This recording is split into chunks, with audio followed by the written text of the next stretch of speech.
Well, good morning everyone. It's been a long while since I've brought you a video here as the sun rises over the east coast of Sydney. But we get a call late last night. There's a couple of people from Melbourne flying back to Melbourne tonight, wanting to do a quick tour of the Blue Mountains, and we're more than happy to accommodate. It's been such an interesting 18 months. But the Blue Mountains is out that way, and the thing I love about this little spot here is because if you read the journals of our history, when Captain Arthur Phillip came into what is now Sydney Cove, they stood upon the nearest hill, which we can only assume is this, and they looked out there and said, "Do my eyes deceive me, or are those mountains blue?" And they said, "We shall explore those mountains." And you know what? 250 years later, people are still exploring the mountains. They saw this as one of the greatest harbours of the world, and the reason being is because of this. Because they could actually sit here and have a great harbour of security. So if the Spanish or the French or anyone else for that matter would come into Sydney Cove, they were well and truly equipped to be able to spot them, not just here, but certainly from the cliff faces at the heads of Sydney. I mean, there's the Park Hyatt. That's the place that lots of people internationally stay at.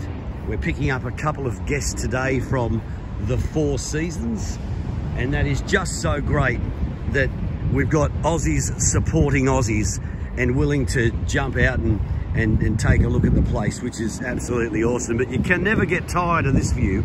So for my mates that are overseas, you've seen it, you've been here, and you've witnessed the beauty of Sydney Harbour. And they're just tucked away in the trees there. That's the Opera House. Absolutely magnificent. The sun is shining over the harbour. It looks $1 million, $1 billion, $1 trillion. It really is one of the greatest harbours in the world, as Captain Arthur Phillip said when they came in here in 1788. So that's all history right before us. I mean, the first fleet came in. This is where they hung out for a bit. They rowed ashore to the right there and put the flag in for England, starting a new era of Australia at that time. And look at that absolute beauty. I've climbed that unofficially in 1986 and then officially a few years ago with Diana. But look at that flag flying high beautifully over the Sydney Harbour Bridge. So wherever you are in the world, we hope you're having a fantastic day. There is Luna Park.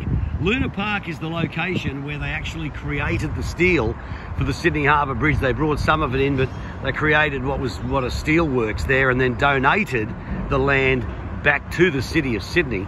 And of course, with that caveat that it would never be built on, it would remain part of land for the city, and hence Luna Park was born and stays there. But anyway, I'm going to leave you with this beautiful sight. It's Sydney Harbour.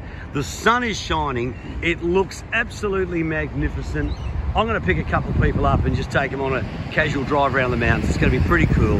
Have a great day in the world, wherever you are.